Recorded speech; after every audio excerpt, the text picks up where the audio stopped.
Good morning students, welcome in online classes of NRPS School। NRPS School की विज्ञान की online कक्षाओं में आपका स्वागत है।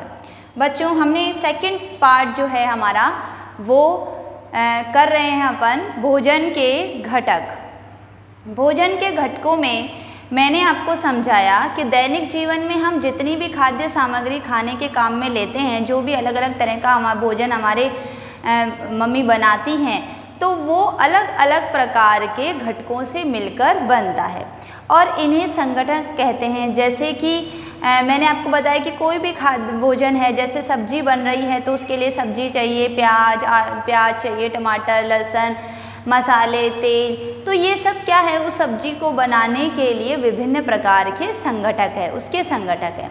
और ये संगठक जो हैं वो कच्ची खाद्य सामग्री से हमें प्राप्त होते हैं। अब ये जो भोजन है, भोजन के कौन कौन से घटक हैं जिसके लिए हम भोजन कर रहे हैं, मतलब भोजन में कई प्रकार के घटक होते हैं जिनके लिए हम भोजन ग्रहण करते हैं और ये घटक हमारे शरीर के लिए अत्यंत आवश्यक होते हैं। तो बच्चों, भोजन के जो विभिन्न घटक हैं वो मैंने आपको बताया कि भोजन के 5 मुख्य घटक होते हैं। कार्बोहाइड्रेट, प्रोटीन, विटामिन, वसा, खनिज, लवण, ये जो 5 हैं ये तो मुख्य घटक हैं और इसके अलावा रुक्षांश और जल जो है वो दूसरे अनिवार्य घटक हैं। देखो बच्चों, जो कार्बोहाइड्रेट और वसा है वो हमें ऊर्जा प्रदान करते हैं। कार्बोहाइड्रेट और वसा हमें क्या प्रदान करते हैं? ऊर्जा प्रदान करते हैं। तथा प्रोटीन जो है उसको शरीर वर्धक भोजन कहा जाता है, मतलब प्रोटीन युक्त भोजन को शरीर वर्धक भोजन कहते हैं, क्योंकि जो प्रोटीन है वो हमारे शरीर की वृद्धि तथा नई कोशिकाओं के निर्माण के लिए आवश्यक है और नई कोशिकाओं का निर्माण होगा तभी हमारे शरीर की वृद्धि होगी। इसके अलावा आता है वसा। वसा जो है वो भी ऊर्जा प्रदान करता है। अधिक मात्रा में अगर ऊर्जा दे चाहिए तो हमें वसा का सेवन करना चाहिए। इसके अलावा जो खनिज विटामिन है, विटामिन और खनिज लवण ऐसे घटक हैं जिनका हमारे शरीर में कम मात्रा में, अल्प मात्रा में आवश्यकता होती है, जिनकी हमारे शरीर में अल्प मात्रा में आवश्यकता होती है। और ये जो भोजन के ये जो खनिज और विटामिन हैं, ये अगर इनका अभाव होता है हमारे भोजन में तो हम कई प्रकार के रोगों से ग्रसित हो जाते हैं। जल जो है, जल मैंने आपको बताया कि जल तो जीवन का आधार है। ठीक है बच्चों, जल है तो कल है, जल है, जल ही जीवन है, या आप लोगों ने कई स्लोगन सुने होंगे। तो जल जो है वो जीवन का आधार है। लगभग 70% जो है वो हमारे शरीर जल से मिलकर बना है और जल जो है वो विभिन्न क्रियाकलापों में हमारे शरीर की विभिन्न क्रियाओं में काम आता है। अपशिष्ट पदार्थ को शरीर से बाहर निकालने के काम आता है। मूत्र और पसीने के रूप में अपशिष्ट पदार्थ हमारे शरीर से बाहर निकलते हैं। इसके अलावा जल जो है वो जो हम भोजन ग्रहण करते हैं उसको घोलने का कार्य करता है, जिससे हमारा शरीर की जो कोशिकाएं होती है वो घुलित भोजन में से पोषक तत्वों को अवशोषित कर ले। इसके अलावा जल जो है, जल हमारे शरीर के तापमान को नियमित बनाए रखता है। मतलब जब गर्मियाँ होती है तो हम ज़्यादा जल का सेवन करते हैं और सर्दियों में कम। क्यों? क्योंकि ज़्यादा जल पीने से गर्मियों में हमारे शरीर का तापमान जो है वो निश्चित बना रहता है। इसके अलावा बच्चों हमने पढ़ा अभावजन्य इनके परीक्षण हमने पढ़े। जैसे कार्बोहाइड्रेट है तो कार्बोहाइड्रेट में मंड की उपस्थिति का परीक्षण आप कैसे करोगे? जो कोई भी भोज्य सामग्री लेंगे उस पर आयोडीन की बूंदें डालेंगे। 2-3 बूंद डालने पर अगर उसका रंग जो है वो काला नीला हो जाता है, मतलब मंड क्या है? उपस्थित है, अन्यथा मंड उपस्थित नहीं है। दूसरा हमने प्रोटीन परीक्षण किया। तो प्रोटीन परीक्षण में क्या किया कि खाद्य सामग्री ली, उसको जल में मिक्स किया, जल में घोला और उसमें कॉपर सल्फेट की 2-3 बूंदें और 10 बूंदें कास्टिक सोडा की उसके अंदर डाल दी। ठीक है। और उसके पश्चात अगर उसका बैंगनी रंग आता है तो मतलब खाद्य सामग्री में प्रोटीन उपस्थित है, अन्यथा नहीं है। वसा का परीक्षण बहुत ही आसान सा है कि एक सफ़ेद कागज़ लिया और उसमें जो भोज्य सामग्री है उसको लपेटकर उसको धीरे धीरे हम कूटते हैं। कूटने के पश्चात अगर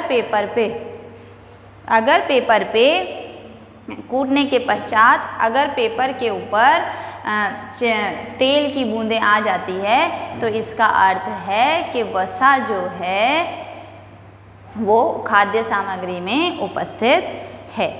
ठीक है बच्चों, अब हम पढ़ेंगे अभावजन्य रोग। अभावजन्य रोग कल मैंने शुरू करवा दिया था।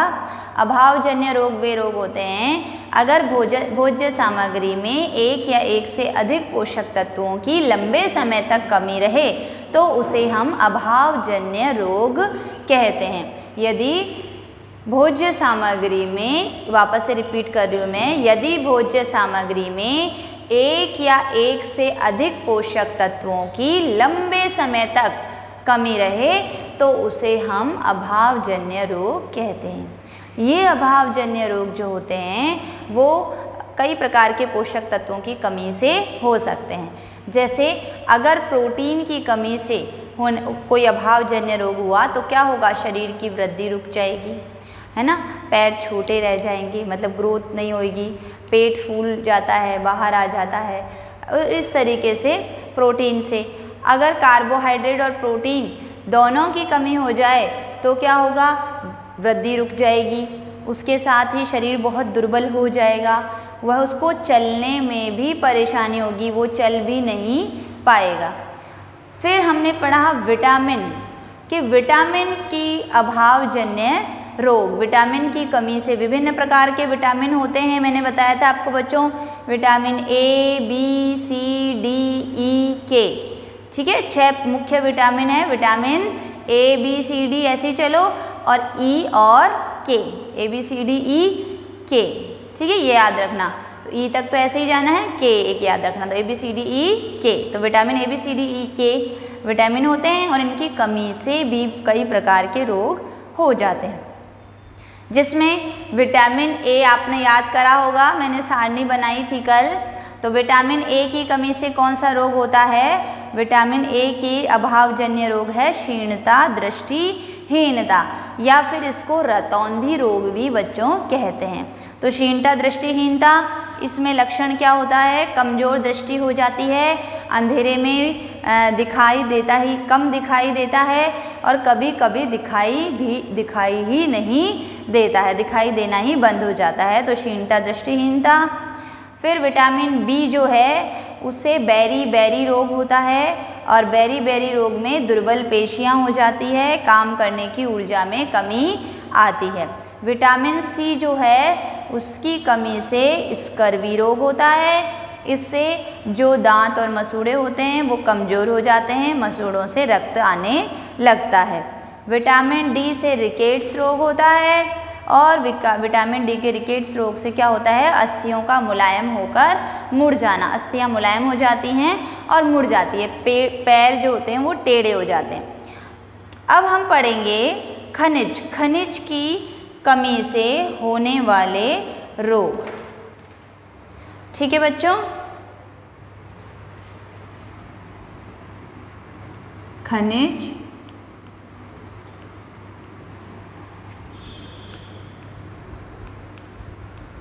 अभावजन्य रोग और लक्षण। वही जैसे विटामिन की सारणी बनाई है वैसे ही हम इसकी सारणी बना रहे हैं। अब खनिज में देखो बच्चों आता है पहला कैल्शियम।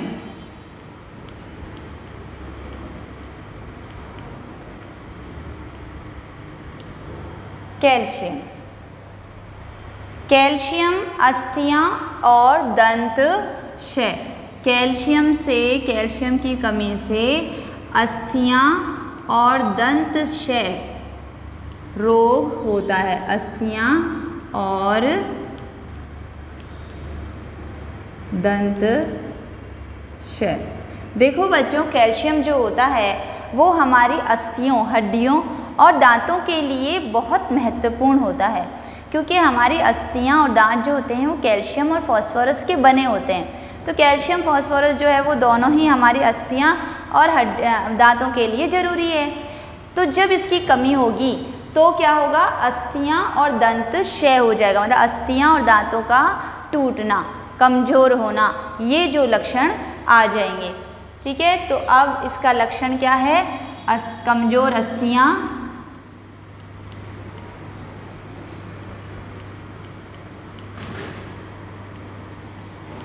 कमज़ोर अस्थियां और दंत क्षय, दांतों का टूटना, ठीक है, खिलना।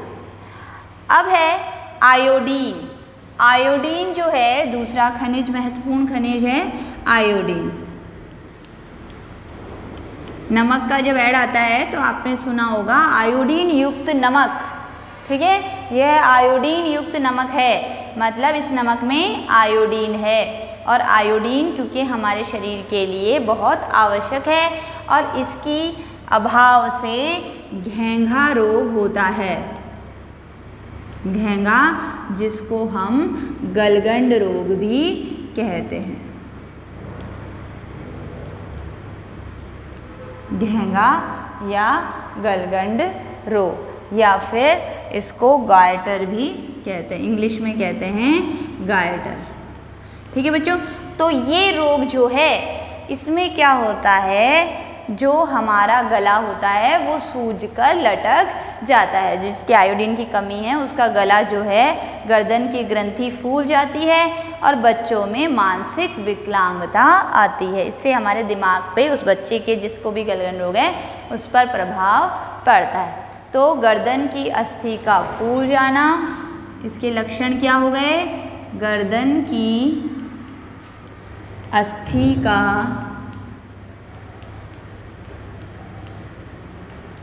फूल जाना तथा मानसिक विकलांगता, क्योंकि मानसिक विकलांगता भी इसके साथ में आ जाती है।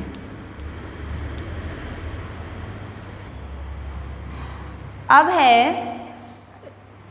लौह तत्व। तीसरा खनिज है लौह। लौह में देखिए बच्चों, अरक्तता, लोहे की कमी से अरक्तता रोग होता है। अरक्तता आपने सुना होगा एनीमिया, ठीक है बच्चों, तो एनीमिया अरक्तता रोग होता है। और इसमें क्या होता है, यहाँ पे ग्रंथि आएगा, ग्रंथि फूल जाती है। इसमें क्या होता है बच्चों, कमजोरी आती है। कमजोरी आना इसके लक्षण है, चक्कर आ जाना है ना, और त्वचा का पीला पड़ जाना। तो ये सारे लक्षण जो होते हैं वो अरक्तता, खून की कमी जिसको हम कहते हैं, क्योंकि लौह जो है वो क्या करता है, हमारे शरीर में रक्त के निर्माण में भूमिका निभाता है। तो अगर लोहे की कमी हो गई तो रक्त की कमी हो जाएगी, जिस रक्त की कमी को क्या बोलेंगे, अरक्तता रोग। ठीक है बच्चों, तो अब ये पाठ जो है वो हमारा पूरा हो चुका है। अब हम अभ्यास प्रश्नों पर आते हैं।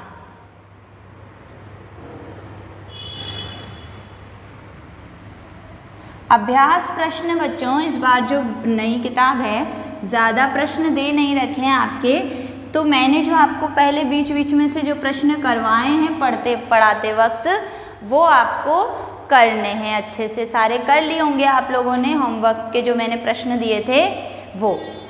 अब देखो बच्चों, पहला प्रश्न है, हमारे भोजन के मुख्य पोषक तत्वों के नाम लिखो। पहला, हमारे भोजन के मुख्य पोषक तत्वों के नाम लिखो। ठीक है बच्चों, पहला प्रश्न है मुख्य पोषक तत्वों के नाम लिखने हैं। तो मुख्य पोषक तत्वों के नाम क्या हैं, कार्बोहाइड्रेट,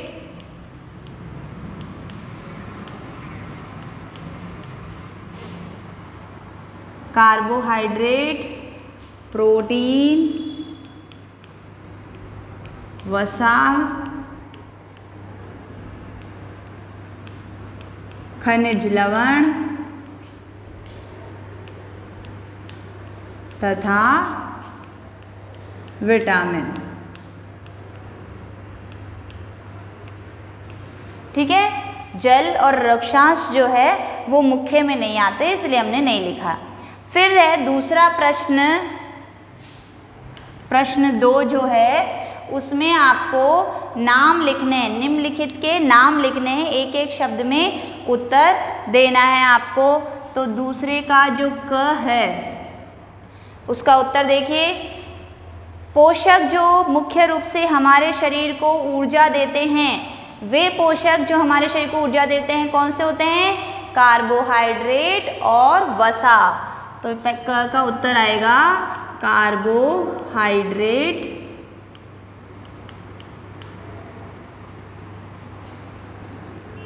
तथा वसा।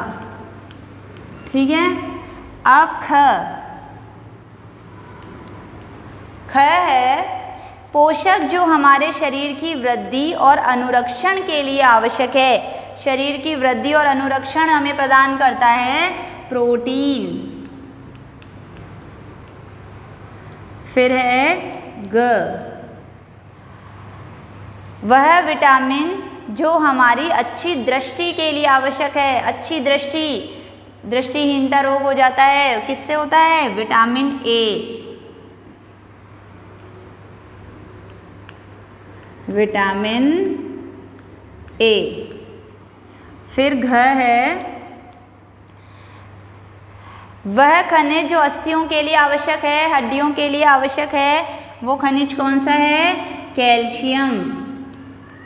कैल्शियम। ठीक है बच्चों। फिर है तीसरा प्रश्न है, दो ऐसे खाद्य पदार्थों के नाम लिखिए जिनमें निम्न पोषक प्रचुर मात्रा में उपलब्ध हो। दो दो उदाहरण लिखने, मतलब दो दो खाद्य स्रोतों के इनके नाम लिखने हैं। तो ये तो कर लिया आपने, दो प्रश्न हो गए। तीसरे प्रश्न की ओर बढ़ते हैं।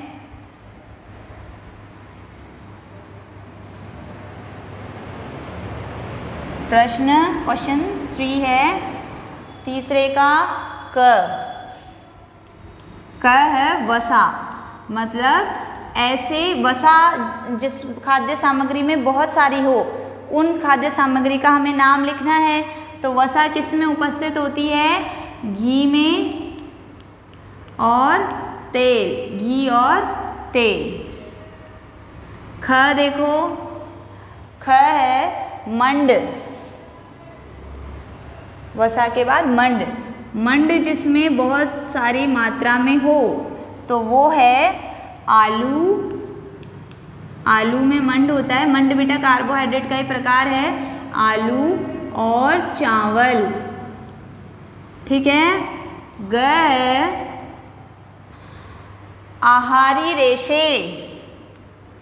आहारी रेशे वृक्षांश को ही बोलते हैं। ठीक है, रफेज या वृक्षांश, आहारी रेशे या खाद्य रेशे, तो ये होते हैं किसमें?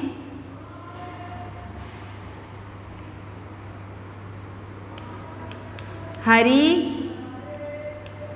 पत्तेदार सब्जियां और फल। ठीक है, ये इसके उदाहरण हो गए। फिर है घ प्रोटीन। प्रोटीन जो है वो किस में अधिक होता है? एक तो दालों में और मांस में। दाल और मांस, दाल नहीं लिख लो, दाल और मत लिखो। ठीक है, दाल और मांस। ये हो गया बच्चों तीसरा प्रश्न। फिर है आपके चौथा प्रश्न। 3 प्रश्न पूरे हो गए।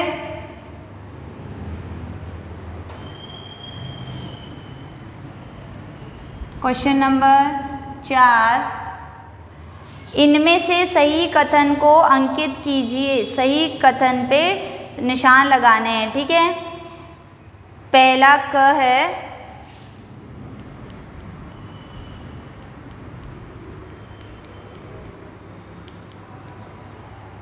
ये 4 है। केवल चावल खाने से हम अपने शरीर की पोषण आवश्यकताओं को पूरा कर सकते हैं?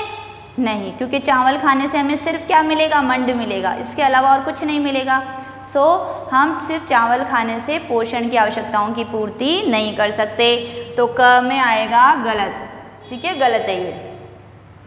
फिर है, संतुलित आहार खाकर अभावजन्य रोगों की रोकथाम की जा सकती है। हाँ, अगर संतुलित आहार लेंगे तो अभावजन्य रोग जो होंगे वो हमें नहीं होंगे। तो इस पे सही लगा देना। फिर है, शरीर के लिए संतुलित आहार में नाना प्रकार के खाद्य पदार्थ होने चाहिए। हाँ, संतुलित आहार में अलग अलग तरह के खाद्य पदार्थ होने चाहिए, ये भी सही है। फिर है, शरीर को सभी पोषक तत्व उपलब्ध कराने के लिए केवल मांस पर्याप्त है। केवल मांस से सभी पोषक पदार्थ प्राप्त हो जाएंगे क्या? नहीं। ठीक है बच्चों, तो ये चौथा प्रश्न जो है वो आपका पूरा हो गया। अब हम बढ़ते हैं हमारे 5वें प्रश्न की ओर। 5वां और अंतिम प्रश्न है,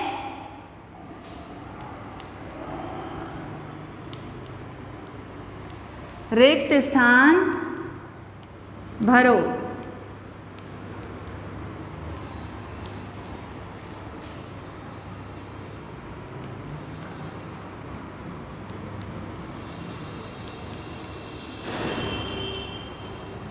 रिक्त स्थान भरो।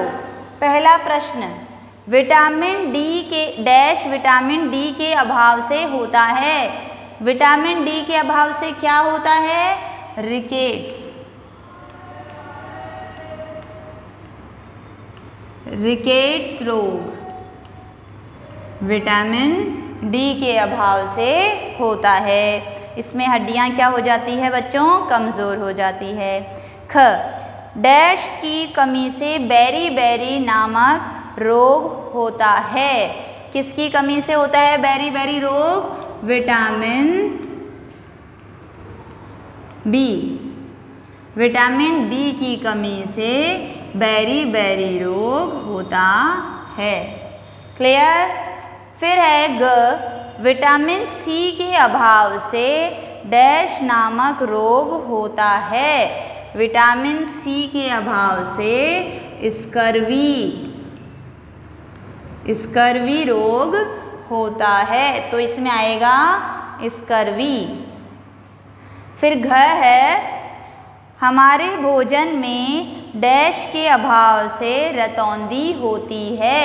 रतौंधी, देखो बेटा मैंने बोला था ना आपको कि दृष्टिहीनता रोग जो है उसको हम रतौंधी रोग भी बोलते हैं।